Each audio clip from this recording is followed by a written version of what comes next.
This is the art of startup war. And my name is Brian McMahon, your host and sensei. Here is what we know. 98% of startups will fail every single day, and mostly due to reasons outside your control. The Expert Dojo Startup Accelerator, we look to even up the playing field by sitting down with the greatest minds in startup investment right here in our studio in Silicon Beach, where we look to shine a light on your path to success.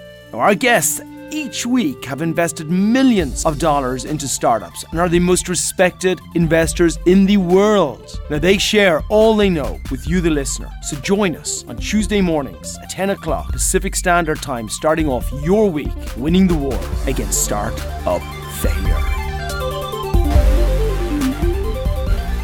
Welcome back. Another great week, another phenomenal investor, again in Silicon Beach, here in California, talking about how do we make the journey for startups easier, not just to get investment, but to actually be successful in your business.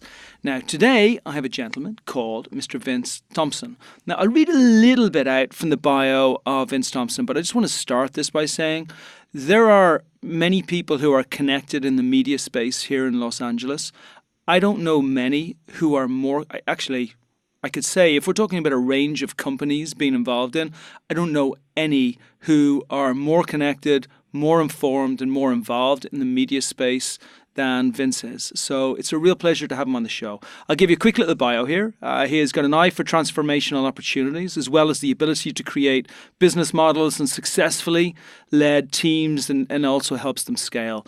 Now, his firm is Middle Shift. The focus has been on helping founders and C-level executives to create revenues for rapidly changing technologies, entertainment, media businesses.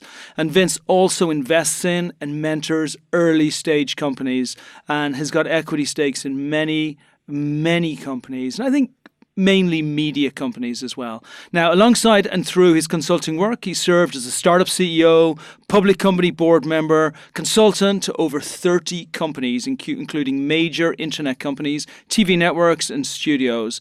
And look, you name a role, whether it's co-founder, whether it's chairman, whether it's venture partner over at Zuma Ventures, whether it's board member over at First Star, nonprofits. Seriously, there's too much here. I want to stop because there's just so much, but man, there's nothing you haven't been involved in here. Really? Do you ever get tired? I just do Expert Dojo, you know? Listen, it's all been very fun. I'm always surprised when I hear somebody read my bio that I've been involved in all those things, because most weeks I go, gosh, I wonder what I'm doing next, and I wonder how it's going to last and how it's going to work out.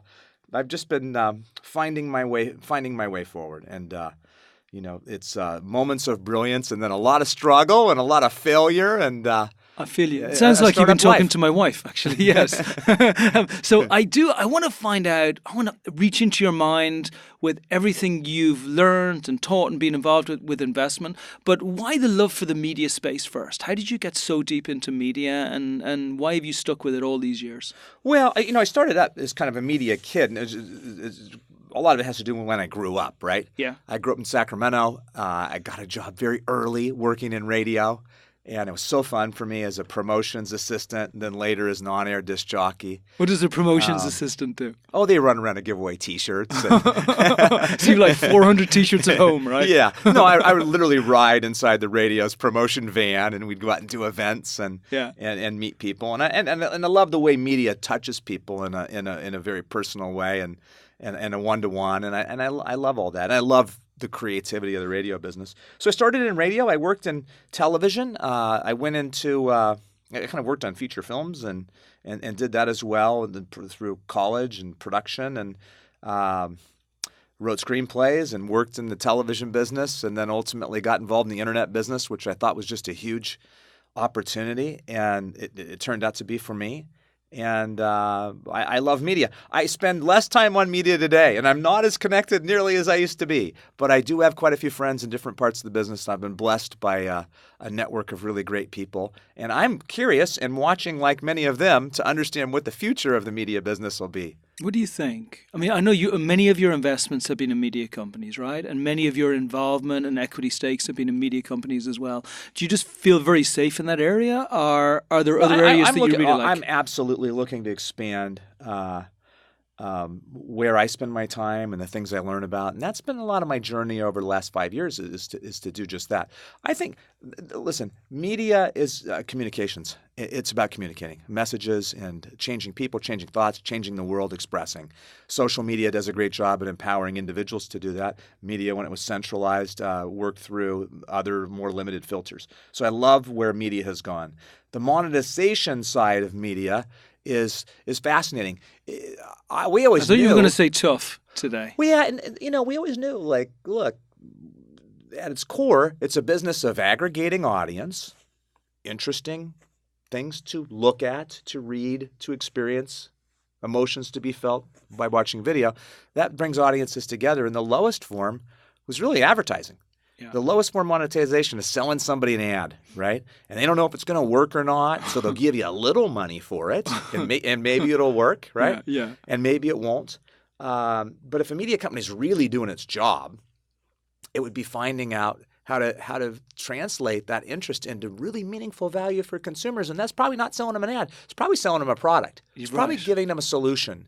And the business just wasn't built to do that. It didn't have to, because we had very, very large audiences that were very narrowly defined and easy, and that's what you needed to achieve scale. And I think we're in a whole different universe now. Everybody is a content producer. Yeah, QVC kind of broke that mold a little bit, right? Well, what QVC did is HSN. They used television and some storytelling to sell product. But now, every brand is a story. I was visiting a friend who runs a fashion company. There were 20 people there. I said, well, tell me what everybody does. He says, well, the 6 people over there, they source the product, and there's our design team, and they build the product. I said, that's great. What about the other 14 people? He said, oh, that's our social media marketing department. I said, really?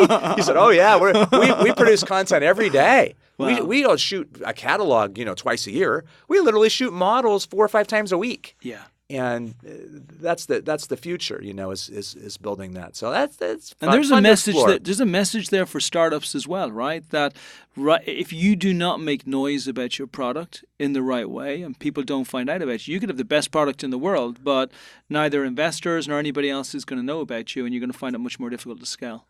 Yeah, I think the trick. Listen, nobody wants relationship with their toothpaste company, right? So if you have a low interest product, people love the utility of the product. It works for me. They're willing to make a decision. It's going to be great, right? And now consumers evaluate those things in a much more stringent way than they did in the past, right? Yeah. We might look to what kind of chemicals are involved and how's it produced and where is it produced, right? Yeah. But other than that, you don't need much of a relationship. So the last thing I'd want to see is a toothpaste company launching a television channel. Let me tell you where I came from. Right? You just give me my toothpaste. Yeah, but there is a way for that company, and I think a responsibility for the best companies to help people understand how to best use those products, how those products can be helpful to them, how those products can be helpful to others, and there is a media opportunity in that sense. So I think it's all unique to the individual brand.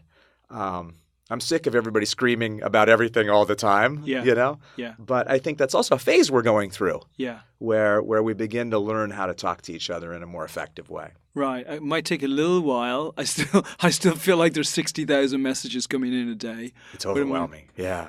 How have you seen entrepreneurs change over the last 20 or 30 years over both being involved? Because I know you've been involved in some really early stage companies that have ended up going over to unicorns and doing incredibly well. Yeah. Do you see the challenges that entrepreneurs face today very similar as the challenges before? And where do you see it going in the future? I guess I've been working with entrepreneurs for about 20 years. My greatest exposure of entrepreneurs came when I was running ad sales teams for AOL in San Francisco in 1998, south of Market, an explosion then. The way businesses were built then is much different than it was today. The internet was new. We didn't know what the possibilities were of this great medium investment dollars poured in. Yeah. It was a little bit like packaging movies rather than it was about building businesses. So Yeah. there's a lot of sex appeal putting things together. Yeah. We went through some downturns, as we inevitably do and will in the future, and that forced people to have a more discerning eye and be more thoughtful in what they build. I think the path to building building a business today is really no different than it was before. Peter Drucker said, the purpose of a business is to do two things, is to create a customer and to keep a customer. And so that hasn't changed. That hasn't changed. Right. You still have to find a customer. You have to create value and create that customer, and then you have to do such a good job taking care of that customer that you maintain them. The entrepreneurs are more sophisticated today. We've learned a lot. There's so many more resources. They're more thoughtful, and I think people are doing a fantastic job. I'm very impressed with the quality of entrepreneurship that we see today, and the way that people have more access to understanding how to build businesses. Yeah, I love it. We see these guys coming through here every single day, and it's like a drug, because you just and I like you have dealt with the large enterprises, the Fortune 500 companies, and also the small ones, and there's something so refreshing about people who still have hope and dreams and innovation, and they just want to create. Yep. So it's so beautiful, this space. And like, for me, the saddest thing you can see is when you get someone like that who has a great idea and a great product, and it all just gets crushed because they haven't taken the road that possibly would have got them to where they wanted to go to. Do you have any real must-dos for entrepreneurs for having a better chance of success? Yeah, it's a big one, I know. But yeah. Well, it's funny because as you were talking about people getting crushed, that's horrible. It's horrible when somebody has a great idea and it doesn't work out. I think you got to seek education. You got to talk to a lot of people. You got to seek education. You got to be very honest. I think the entrepreneurs that are most successful realize that they're on an intellectual journey. They may not have all the answers, but they have a hypothesis. They test it. They go out. They succeed or they fail, and they move on to the next part. How do you know, though? Well, I'll tell you, because I had this exact conversation with an entrepreneur this morning. Yeah. Where he's saying, I don't love it anymore. And he had all this stock and all these products which he could go ahead with. He even had an offer of investment where the investors were fighting each other. And he said, you know what? It's just worn me down. I don't love it anymore. No, they need to do something else. Is that it? If you don't love what you're doing, you need to rekindle your love for it, change the situation, or move on. It's really hard to be successful if you don't love it. This is not this is not an unfortunate cocktail party or a bad date. This is a 24/7. This is a 24/7 endeavor. This is your life. So if you can't fix it, you've got to move on. I think one of the mistakes that we all fall victim to. And listen, I wanted to be a movie producer in the younger part of my career. You talk to everybody, and they would say, oh, if you want to produce a movie, you got to get this celebrity, and you got to have somebody like this, and you got to sell the foreign rights, and you check the boxes. And I think a lot of entrepreneurs here, well, you got to get an angel, and then you got to, get in front of a VC, and then everything's going to change. That's, it's not about checking the boxes. It's more about you got to get a customer, and you got to see if they're happy, and you got to get the price right, and you got to go back and do that kind of work. So I love that. Focus on your product. And then for me, I think it's incredibly difficult to know when to move on if you haven't set any milestones in the first place. So when I hear you talking, I think, okay, that's great. So this is about setting milestones. And if you continually miss your milestones, even though you're continually adjusting to reflect the fact that you've missed them, you have a problem, right? And you have a problem that you have to set a date that you're going to stop. I haven't put it in place yet, but one of the things we want to do with our cohort is when we sign people up, we want them to sign a contract. Now, I haven't had the guts to do it yet, but I speak about it with them all the time. We want them to sign a contract with their spouses or their moms or their dads or their kids or whoever they love, right? Whoever their circle of love is right now. And that contract says, if I haven't brought in this amount of revenue or this amount of users by this date, I will close the business unless you convince me otherwise. A little bit drastic, maybe? I think benchmarks really matter. Yeah. I really do. So I absolutely agree with your premise. I'm not sure that revenue is the way to manage to measure it. But I've been involved in some businesses where the investors have very, very thoughtfully sat down with the entrepreneur and said, look, we're going to release money under these terms. We're going to go 120 days into this business, and this is what we want to see you accomplish. Here's the 3 things that we want to know. In 120 days, we want to know what people are willing to pay for this product, and we think a reasonable sample is 100 customers. Yeah. And at the end of the time, we want to see how those customers value the product, and we want to be able to look at that. So your job is to go get 100 customers over the next 120 days. Yeah. When you define very specific goals like that, you'll have a much better sense of whether you've achieved them and where you're at. I agree. And I think when those things get soft, we find ourselves kind of lurching into the next part. And like I said, it's an intellectual journey. There's a lot of uncertainty. Your job is to be curious. It's to figure out what metrics matter. And then once you can achieve your first set of benchmarks, you can move on to your second set of benchmarks, and there you go. And I think that makes a lot of sense. You don't start a company on day one with 10 employees and just chasing things. And, the first 2 have got to prove that something works so that you can prove that the next part works, so that you can add some people and you can add some resources and you can begin to scale. So it's all Lego blocks, right? Adding them on top. But I like that. So for all of you listening out there, big, big important lesson. Milestone everything. Right from that first moment when you're starting your business, put in place milestones. It doesn't matter if you don't hit your milestones, as long as you know why you didn't hit your milestones, because then you can adapt for it the next month and you can fix it. What you don't want to happen is you get 18 months down the line and you haven't set milestones, you got no money left, nobody wants to invest, and your business is over, and you've never had a chance to fix it. What would you say? You've had many investment moments with companies, and I never want to focus on the negative, but I do want to focus on a positive lesson that comes from possibly an investment moment which wasn't the greatest in the world.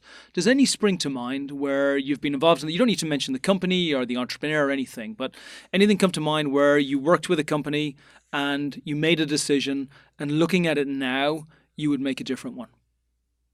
Yeah. And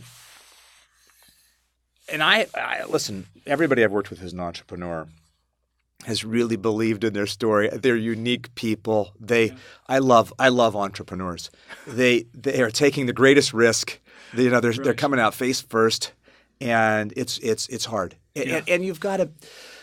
Sometimes entrepreneurs, as my buddy likes to say, they live a little over the top of their skis. That's how they live life. Yeah. And you've got to do it. You got to kind of think it and believe it and act it and fake it till you make it. I love that. Okay? Yeah. And me as an investor, I've got to make sure that the person across from me, he or she, who I hope was faking it till they're making it, is not delusional. that there's the ability to get back on top of the skis. Okay, yeah. And then it's just not completely crazy. Yeah. So there's a little bit of a balance there. Kind of, can you pull them back? Are we going to get there? So I always want a relationship where we're understanding each other. And my expectation, I don't want CEOs to tell me what they think I want to hear. I want them to tell me what they believe is going on, and we figure it out. Nobody can be held responsible for being perfect. We're all trying things that are very hard here. So, listen, a couple lessons. One is I invested in a company that I invested in because a couple other really impressive investors were involved, and it was happening fast and coming together, and it seemed like it was an area of expertise that I knew a lot about. I felt very confident that I could help, and I came in with what I thought were really wonderful terms. When the business fell apart, I said to one of the investors, I said, one of the reasons I jumped in because you. And then he laughed and said, oh, that's horrible because I jumped in because the other guy. So I just totally fell victim to the hype factory. The entrepreneur is a great salesperson, and I really have a lot of respect for him. I'll tell you where that entrepreneur really fell down, though, and unfortunately, it was very difficult. When things go poorly, many people don't communicate. They withdraw. They pull into themselves. they don't admit that they don't have the answer. And I think that's human nature, but it doesn't help you with your investors. Because when I invest in something, I expect most of my investments to fail. That's what the numbers tell me. So I want to try to keep them from failing. So if the entrepreneur calls me and says, hey, this isn't working, then I can jump in and say, at least give it a try. Yeah. And I try for a little bit, and then it fails, and I felt like I tried. Yeah. And then I lost my money, but I got to try, and no harm, no foul. But I was involved in a company where the investor didn't really tell me things were failing. Just one day. It was great. I went to lunch with him on like a Thursday at noon, and he and the sales guy ordered a beer. And I thought, oh, this is not good. I have never been in a sales organization where the head of sales and the CEO order a beer on a Thursday at noon. And I think I left the meeting thinking I was pretty screwed. 2 weeks later, the business was out of business. So I don't mean to laugh. It was out of business. It's very Irish. So, in today's world in Santa Monica, when you're in a sales organization, you don't stop. I mean, and that's the thing with a business when you're in the early stages is like we're in the cage fighting stage. Yeah. So every minute is about gasping for air and then trying to find out where the next air pocket is. Yeah. And just going straight for that. So, we got time for beer, but just generally not in the afternoon. But yeah, really interesting. And I think we are all victim to that because we all want to believe that we're going to change the world. Otherwise, what the hell is the point? Right. Okay? Right. This is it. We found our future and we find our path. And I do believe that is also a great intersection where startups don't realize the value they can get from investors who have been through this so many times before, to actually pull them inside and say, look, I know this might screw up the round that I'm trying to get from you, but I want to tell you the challenges that I'm facing in this business and some of the ways I think I can overcome them, but also some of the areas that I'm worried about. Yeah. And I would bet a dime to a dollar the most investors, including yourself, if you hear that, you're actually more inclined to invest in that startup than less inclined. Yeah, absolutely. And I'm one of many in the deals that I'm involved in, and I'm usually in awe of the other people that I sit at the table with. And a lot of times they can solve some of those weak links for the entrepreneur in shorthand. And so it's really interesting when those things get addressed. It's thrilling to see. Yeah, it is beautiful. Is there a structure of a team that you like to see? Do you mind if it's solopreneurs? You like to see operations and sales and tech? What makes you feel safest? It depends on the type of business. I'm spending more time on SaaS companies or subscription companies. And the business is a little more technology driven, so I like to see a technology. Good CTO in place. Yeah, a CEO who understands technology for sure. I was involved in a business where there was 3 founders, and a venture friend of mine said those things never work. And I said, really? He said, yeah, it never works because 2 always gang up on 1. Okay, that was interesting. Did they? In that situation, yeah. They did, yeah. 3 founders is very, very difficult in 3 founder situations. Yeah. And I've witnessed that before. Incredible people individually. It's just very, very, very difficult. Yeah. I also really, and I have friends who are investors who absolutely disagree with this. So I'm not sure how resolute I am in this firm point, but when I invest in an entrepreneur, I like to feel that entrepreneur would absolutely do nothing other than what they were doing, and maybe can't. Okay, so I invested in these wonderful guys who were competitive hip hop dancers, who built an online platform for teaching hip hop dance choreography. Okay, and people subscribe from 106 different countries, and they pay $20 a month to get access to some of the best hip-hop choreography taught by the best choreographers in the world. It's really an amazing business. But when I sat down with the guys, it was very early, and they had 60 customers. Huh. And as I was investing— Paying $20 a month. Yeah, and one came out of the advertising agency business, and one of them is a technologist, engineering degree from USC. Both accomplished, could work in that. But talking with them, it became very clear to me, these guys aren't going to do anything other than dance business. They're going to figure this out. So they're going to do this online platform. If that doesn't work, it's going to be a dance studio. It's going to be an entertainment company. It's going to be dance-oriented. This is just what they do. This is their thing. So if I give them money to be in the dance business of some sort with them, I think my money's in pretty good hands over time. Yeah. But I've seen other companies where, somebody pops out of eBay or somewhere, and I have not personally invested, but I've had friends, you invest in the company and they can't raise the next round and they go back and work at eBay or Google or Facebook. Yeah. And you realize, wow, the entrepreneur had so many options that when the going got tough, they took their $300,000 a year job, right? It was just available to them. Yeah, it's available to them. Yeah, well, people like me are totally screwed in life if we don't succeed.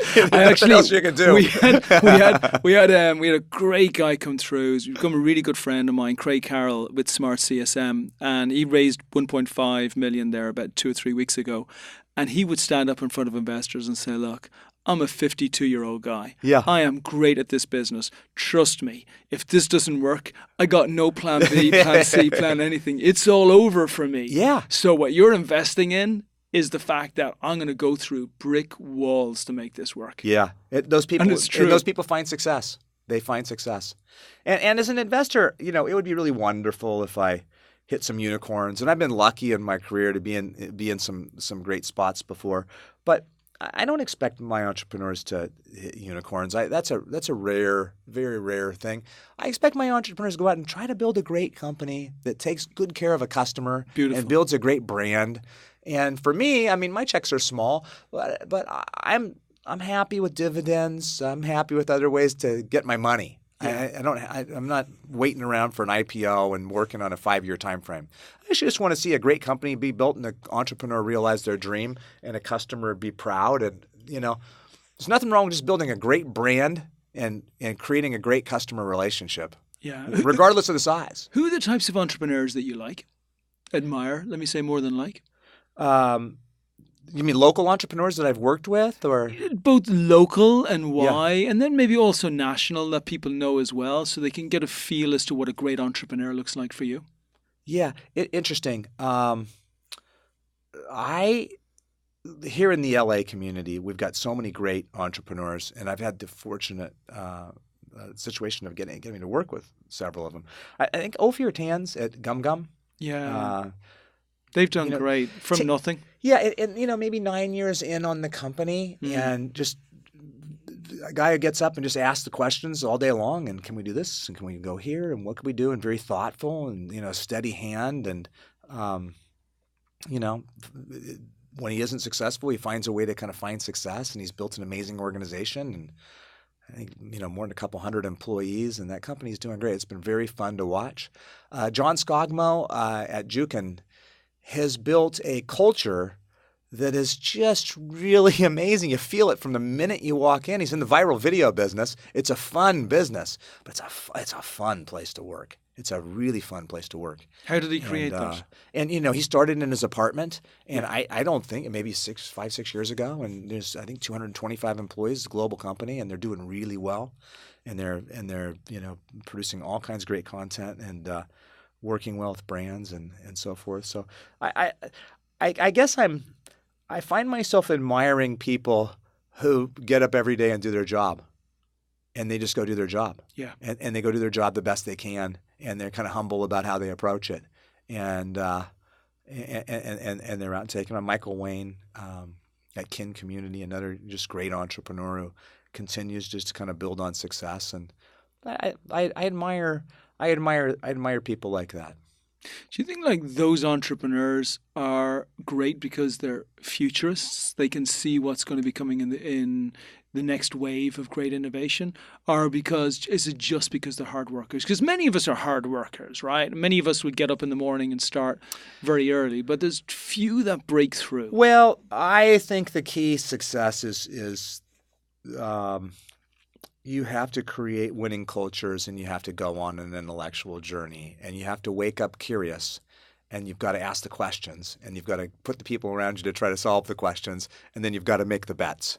Could be a builder. Yeah. I've read about Jeff Bezos, and I admire him greatly. I think there's some practices in their company really great. But one of the things that's really interesting is they in their culture, they spend a lot of time, a short amount of time, debating a strategy, and they bring it to the table. They throw everything at it, but when they commit, they commit.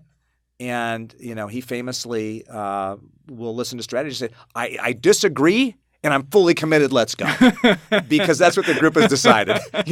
There's no turning back. Yeah. And I think great leaders get the team together and they take it as far as they can. And at some point, somebody says, "Look, let's just go. Regardless, just put it behind us and let's go. And let's go knowing that this is what we need to prove. And if we don't prove it, let's stop and reevaluate. Just put the benchmarks in place and let's go." And I think great entrepreneurs do that. That's excellent. What's the future looking like for you? We've just seen Lyft. We've seen Bird come out with a large valuation in a very short period of time. They just went from being started, how long ago, 6-7 months ago, to suddenly go to a valuation of $300 million here in LA. Yep. We're seeing some major giants from San Francisco come down here. Not just Peter Thiel, who announced it publicly, but some of the really big entrepreneurs from some of the huge unicorns also moving down here as well. So I'd love to know what you feel both about LA, Los Angeles as a center, and then also about the type of innovations that really excite you from a growth perspective over the next 2-3 years. Yeah. There's a lot to unpack in that question. People know there. Listen, I think the valuations are all very exciting, right? And it's kind of electric, and we go, "Oh my gosh, that's amazing." And that says that the investors who got to see the deal looked at it and said, "This is absolutely explosive, and I'm really willing to pay up for this," right? So that's very exciting, and I think it shows that transportation has a long way to go. It's a massive industry, transportation, and there's been very little innovation in it. And you say, if we would have, a year ago said, "Hey, what's the biggest innovation in transportation?" You say Tesla. Right. Well, it's one company making an electric car. There's lots of other ways to transport and move people around. And the truth is that there's thousands of companies with all kinds of really interesting ones. I think Irby, the scooter company in Pasadena, is fascinating, and obviously Bird and there's just all kinds of fun stuff coming up. And so that's an interesting category. So valuations are exciting. Whenever I kind of jump into a category chasing valuations, I don't know. I'm with you. I've lost money. Every stock I've ever put my money on, where my friend in a bar has said to me, "Have you seen the share price?" Never again. Yeah, right? Yeah. No more silver mines, gold mines. No. Things are very exciting for a minute, and those companies will probably get out and be unicorns, and I think that's all great. But I tend to evaluate companies and just very basic, like who's the customer, how's it work, and how big it's going to be. Transportation, big category. Education, big category. Government, massive category. Right. The great book, Steve Case's last book. Oh my God, I'm blanking on the name right now. Maybe it'll come to me in a minute. I think Googling it. The third wave is the concept that he talks about, and I thought it was really brilliant. But he talks about the fact that it used to be illegal to get on the internet. Then third wave, yeah. Yeah, third wave. He talks about it used to be illegal to get on the internet, so you had to work with the government to get access to the internet. And then we began to commercialize the internet, and we went after all the low-hanging fruit and things that are easy to disintermediate that didn't require government regulation. And now we're getting back to that. The third wave is really about working with the government, understanding regulation. Regulation is going to affect everything. Look at what's going on, ICOs, cryptocurrency, all that big legislation in Europe. It'll be interesting to see what the impact here is in the United States. So I think if you're going to disintermediate these big categories, it's very important to understand how the government works, what the legislation is, and to understand all these little telltale signs to create opportunity. LA, I'm a big fan. We have a lot of brilliant people here. A lot of things get mashed up. We used to always take our best engineers out of USC and Caltech and so forth. And we were sending them away. Yeah, and now they're staying. Awesome. And that's great. And they're building companies. LA has always been great at storytelling, and it's always been very good at selling stuff. We're brilliant commerce people, and we use stories to sell stuff. and now if we can use stories and a little more technology and we can sell some more stuff, aerospace, oh my God, LA always played a huge role in aerospace. It's amazing the history we have in aerospace. You know, Howard Hughes, right? We flew the Spruce Goose down here. There's so much that we have done, and there's real space innovation, not just Hughes, but there's so much common. There's so much common. I think it's a wonderful place to be, but I think everywhere is a wonderful place to be. The amount of change we're going through. Data. We have data. We can get so much data now. And I was just with my daughter at South by Southwest. We had so much fun, and we sat in on a session on quantum computing. She understood 3 times more than I did, but I walked away saying, "Okay, there's a new way to compute, not using ones and zeros." And when you put these things together, you're able to deal with massive and complex data sets and engage in machine learning in new ways and accomplish so much. Well, all that comes back with insights. So the insights that we will have about our world are just incredible in the future, and they're going to allow us to be so much more effective, so much more successful in how we treat disease in our bodies, how we transport ourselves, how we share our intellectual capital, how we feed the world, and I'm excited about all of it. For sure. Best bit of advice you ever received? Something that stuck with you? Well, lots of things have stuck with me, and I've been so fortunate to have so many mentors and so many great people who spent time with me. And I think for all you out there who have the opportunity to mentor somebody or just take a little time, do it. Just take a little time, do it. Do it. Pay back your mentors by spending a little time with somebody who's a little younger, or maybe somebody who's from a community that doesn't have access to people like you. Go spend time with people who aren't like you and try to be helpful, because you can make a big impact, just little things. But I remember in the sales business, somebody told me, early on, people really won't remember what you said, but they'll always remember how you made them feel. Sure. Yeah. And I like that. I think it's true. I think we oftentimes overlook emotions and how we relate to people. And I'm a big fan of Stephen Covey and a lot of his work and the principles that Covey put forth. And I think the human ingredient often gets left behind. Right. We haven't tried to systemize so much that we just knock the fun out of engaging with people. Well, and I just think, look, startups are successful because of culture. It's about culture. It's about human relationships. It's working together. It's supporting one another. The way that we get things done is we communicate. And we have all these great tools for communication, but that doesn't mean that we're communicating that well. Right. I had actually, just joke, I was with Alon, he runs a great conference over here in town. He's also with Wavemaker Partners. And Alon said to me, "Hey, so I had an invite for you for," I can't remember what it was sent over, but it was an invite that you'd like to have the possibility of speaking at my conference. He said, "I'm guessing that wasn't from you, considering you're already my friend and you're speaking." I said, "Yeah, that came from my PR person." And I said to him, but by the way, I had an auto responder that came from you that told me about all of the great things you're doing over in your place. But I spoke to you yesterday and you told me about that. He goes, "Yeah, we just put in this new automation machine that auto sends emails. And if I get an email every single month from Eric over at Hawk Media, which just says, 'Hey Brian, how are you?' The first time I received the email, I thought, oh, this is brilliant. This is really nice. He just reached out to see how I am. Now I get it every 4 weeks." I'm going, "You don't really care that much, do you?" No. We got to be careful. Let's finish up with, you're an entrepreneur. You're starting out. You are not 19. You are the same age that you are right now. 23, 24, right? Exactly. Times a couple. And you're giving yourself advice on everything you should do on the journey to give yourself an opportunity to be able to create a $30 million company. You're right. Forget all of the rest of them. A great company that's built from nothing from now to there. Do the most important thing first in the morning. Just get up and go to work. Focus, focus, focus. Use those really productive hours when you get started to do the hardest and most important things and have that focus and maintain that focus. don't worry about building your brand. Worry about building your business and serving your customer. Okay. Customer's number one. Okay. And then as you go further and you've built that and you're in a strong place, like where do you take it as far as growing the business through the investment community? How would you build those relationships with the community to put yourself in a strong place?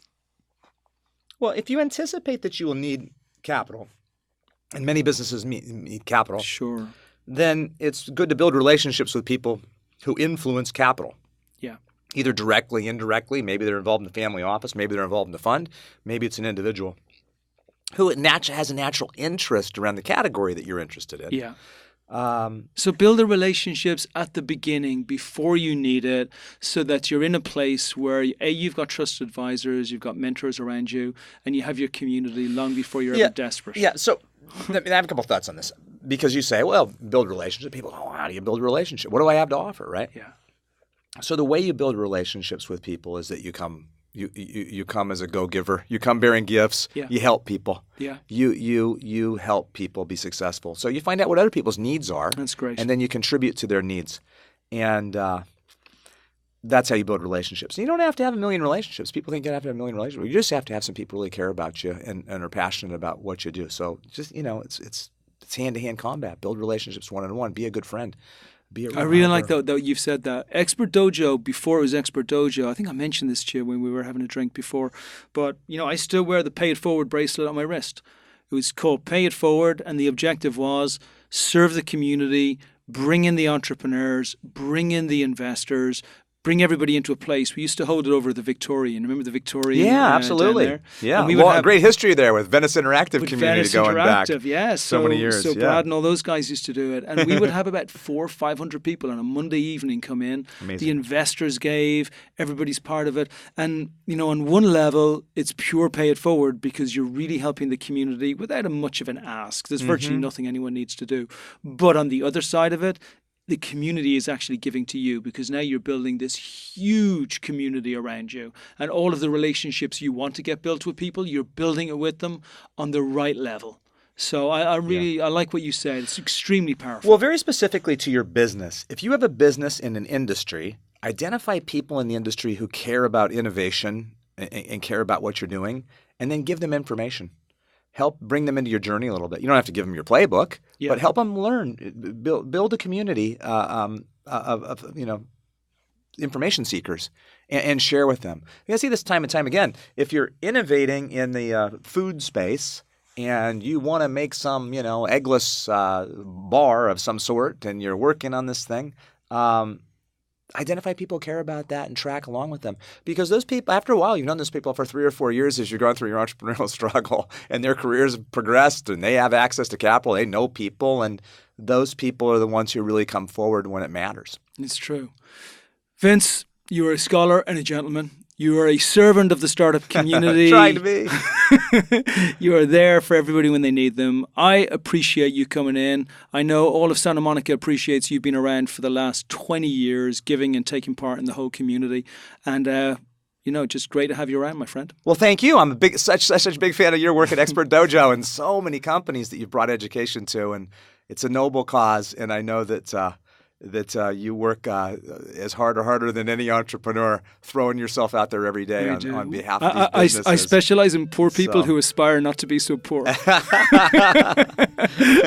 It's noble. I appreciate it. Thanks, you so much. Until next week, another amazing guest. Thanks, Vince, for joining us. Thanks for joining us. If you know any other entrepreneur equally ambitious as you, then share this podcast by paying it forward to other entrepreneurs who are building your own army. Now, as always, our website, expertdojo.com, is packed with information to help you grow your business, find investment, and train for victory. We also walk our talk and invest in startups every year in our accelerator here in Silicon Beach. You can always reach out to me at brian@expertdojo.com, and I look forward to being back here again at our regular time next Tuesday, 10 a.m. with another of the world's top investors, helping you win the war against startup failure.